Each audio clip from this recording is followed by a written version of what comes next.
Let's go to Nate Silver from 538. And Nate, let's just walk through your best analysis now of where these close states stand. Let's start in the Southwest, Nevada and Arizona. So Nevada, the Secretary of State just reported that 90% of the remaining ballots are in Clark County, which is very blue. I do not think there is a path back for Trump in Nevada unless there's something we don't know. Arizona's tricky. We have different types of ballots. We have some provisional ballots in Arizona. We have some late arriving early ballots. We have ballots that were dropped off on Election Day. I think Trump's case is a bit more plausible there, but he needs a lot of breaks to win in Arizona. But Nevada is a state where I just don't think there's a path. So, and Arizona is still an uphill climb.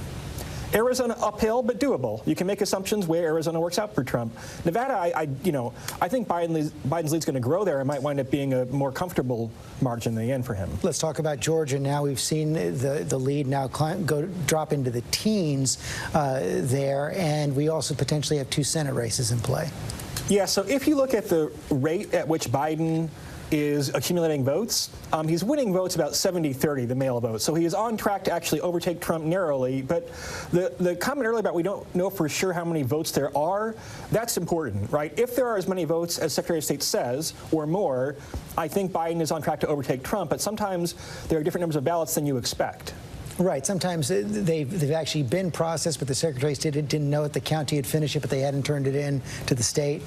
Yeah, they can wind up in limbo. Sometimes there's an overcount or an undercount, or it's provisional ballots instead of uncounted ballots. So you have to take everything with a certain grain of salt when you're kind of looking at the number of outstanding ballots. And then when you go up to Pennsylvania, you have several 100,000 ballots in play. One number I heard most recently was about 400,000. We've now seen Joe Biden close the lead to below 100,000. What does that tell you? I mean, this is the big problem for Donald Trump is Pennsylvania. That's the one where it might. I mean, there's uncertainty, right? But it might not wind up being all that close, because, look, I mean, people forget that, like, it's not as though these are coming in late per se. They were often ballots that were sent in by mail early, and the mail balloting in Pennsylvania, not to say they usually had a big absentee program, it's just very, very, very blue. Biden winning by 50 points in a lot of these mail ballots. And so there's a certain inevitability in Pennsylvania, where even red counties in Pennsylvania, the mail ballot is pretty pro-Biden. And so I don't know. I mean, I can't imagine a world where the math looks good for Trump. Maybe somehow there's things we don't know. Maybe some of these ballots are in different categories. But that's the elephant in the room, really, is Pennsylvania. Okay, thank you, Nate.